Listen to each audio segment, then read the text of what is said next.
I'm going to show you how to replace this piece. It's like the cover for a Fan-Tastic band, roof band. If you're like me, I smashed into it.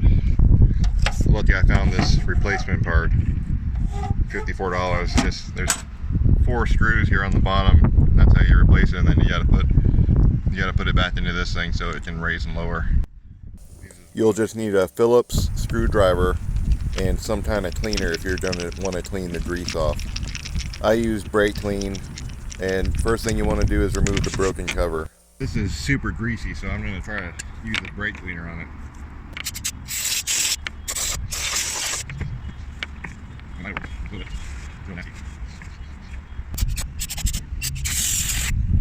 When you're putting the new one on here, you gotta put it through that hole first.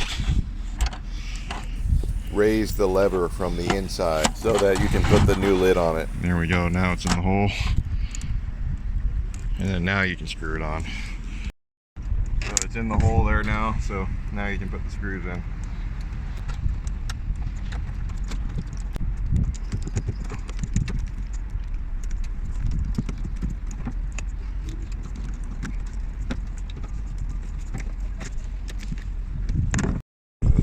It's all mounted.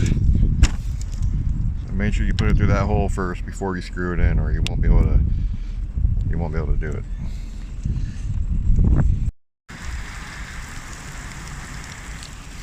I installed it just in time. Just in time.